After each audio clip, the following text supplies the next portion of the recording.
అవసరం లేదు. అలాంటిది సైలెంట్గా, అంతే సైలెంట్గానే ఆయన ఉంటూ ఉంటారు. నందమూరి గారంటే అంత వీర అభిమానం. ఆయన ఎన్టీఆర్కు వీరాభిమాని అని అందరికీ తెలుసు. యలమంచిలి వెంకట సత్యనారాయణ చౌదరి, గౌరవనీయులు వైవిఎస్ చౌదరి గారు తెలుగు సినిమా రంగంలో కొత్త ఒరబడిని సృష్టించారు. గతంలో దర్శక నిర్మాతలు కొందరినే చూసాం, కానీ అలాంటి రోల్లో వైవిఎస్ చౌదరి గారు కొత్త రికార్డులని బ్రేక్ చేశారు. బొమ్మరిల్లు వారు అంటూ బ్యానర్ పేరు మీద తెలుగు ప్రజలు గర్వపడేలాగా సినిమాలు తీశారు. ఆయన ఈసీజీ చేస్తే ఆయన గుండెలో కనిపించేది ఎన్టీఆర్ అంటే అతిశయోక్తి కాదేమో.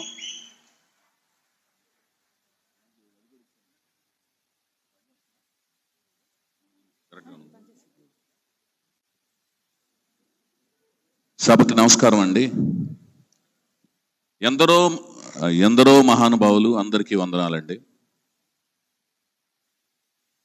ఇంతటి మహానుభావులు అందరూ ఎందుకు ఎందరో మహానుభావులు అందరికీ వందనాలు అంటున్నారంటే, ఒక మహానుభావుడు, ఒక యుగ పురుషుడి గురించి ఒక చర్చా వేదిక,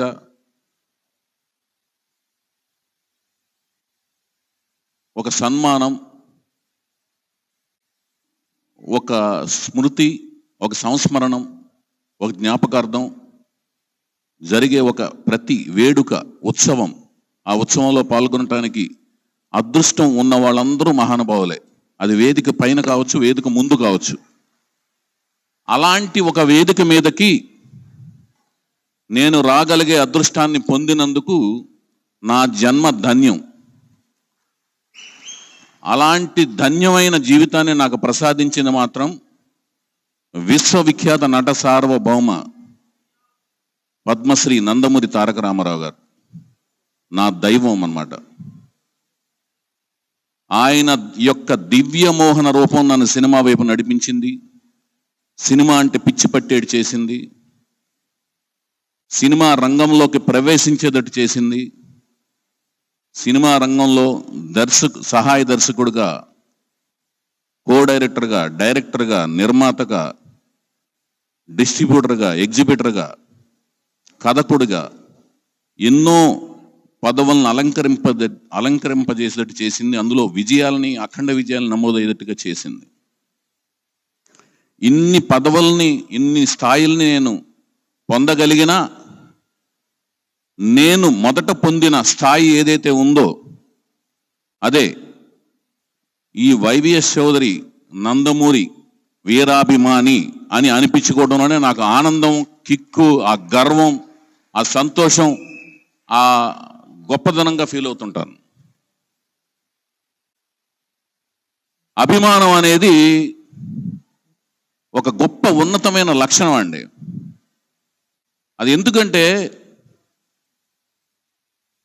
తల్లిదండ్రులను మర్చిపోయి, కులాన్ని మర్చిపోయి, మతాన్ని మర్చిపోయి, వర్గాన్ని, ప్రాంతాన్ని మర్చిపోయి అతీతంగా ప్రేమించగలిగేది, ఇష్టపడగలిగేది, వాటి కోసం తెగించగలిగేది ఒక అభిమానం అనేది అన్నమాట. అది ఒక రకమైన ప్రత్యేకమైన కులం. అలాంటి ఎన్నో మతాల నుంచి, అంటే రకరకాల మతాల నుంచి, రకరకాల కులాల నుంచి, రకరకాల వర్గాల నుంచి, రకరకాల ప్రాంతాల నుంచి అసంఖ్యాకమైన అభిమానులను సంపాదించుకున్న మహానటుడు, మహా మనిషి, యుగ పురుషుడు మన నందమూరి తారక రామారావు గారు. అలాంటి ఆయనకి, మహా నటునికి మనమంతా అభిమానులు అవడం అనేది మనకి గర్వకారణం. ఆయనకేమో అది త్రిమూర్తుల్లాగా భావించిన బ్రహ్మ, విష్ణు, మహేశ్వరులు కలిగించిన ఒక కారణ జన్మ తత్వం. అది ఎలా అంటే,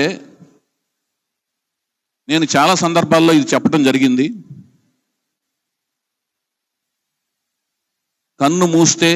కన్ను తెరిస్తే జననం, కన్ను మూస్తే మరణం, రెప్పపాటే జీవితం అని ఒక మహానుభావులు చెప్పారు.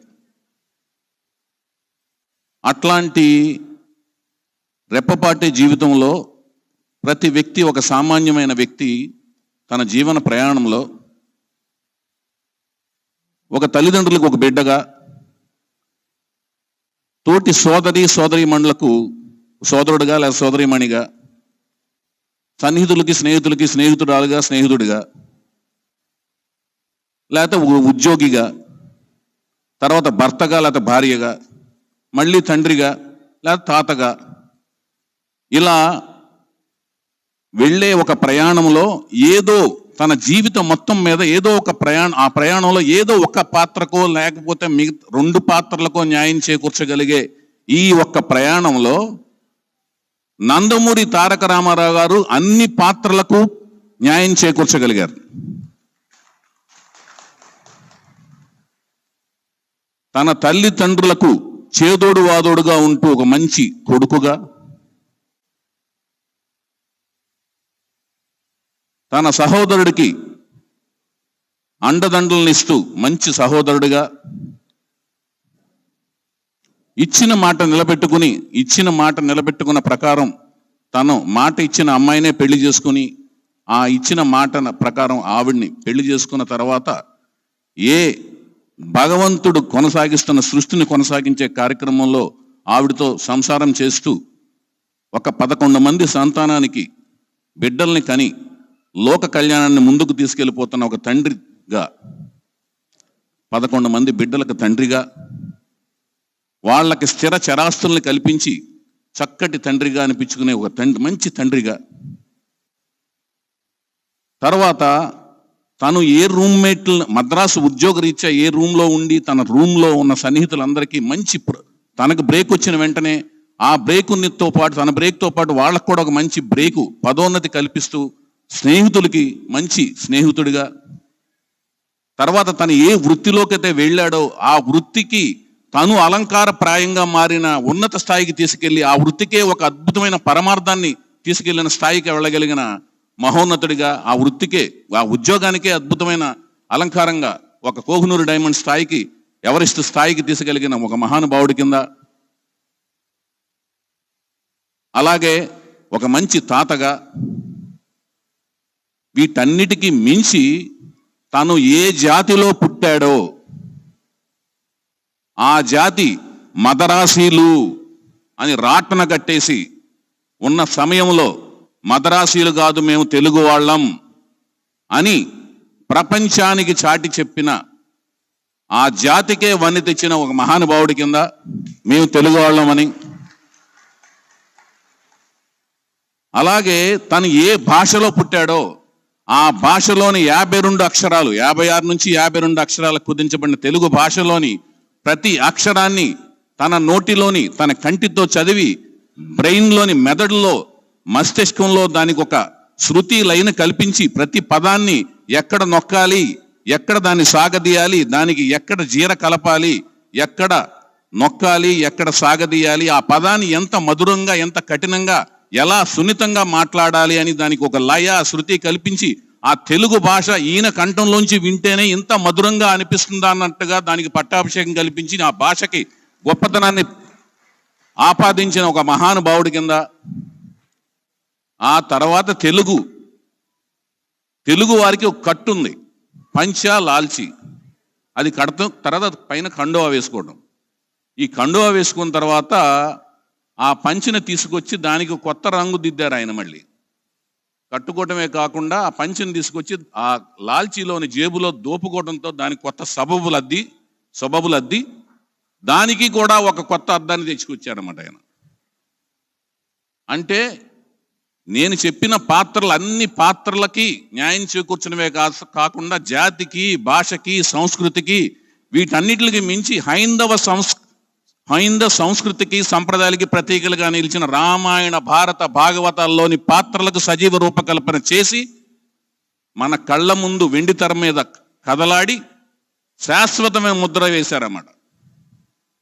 అందుకనే మేము అనుకుంటున్నాం, అభిమానులు మనం అందరం, ఇది 55 ఏళ్ల వసంతాలు చేసుకుంటున్నాం మనం. రైలుపేట ఫ్యాన్స్ అంటే చాలా సగర్వంగా మేము ప్రపంచవ్యాప్తంగా ఉన్న రామారావు గారి అభిమానులందరూ గర్వంగా ఫీల్ అయ్యే ఫ్యాన్స్ ఏదైనా ఉందంటే రైలుపేట ఫ్యాన్స్, గుంటూరు ఫ్యాన్స్.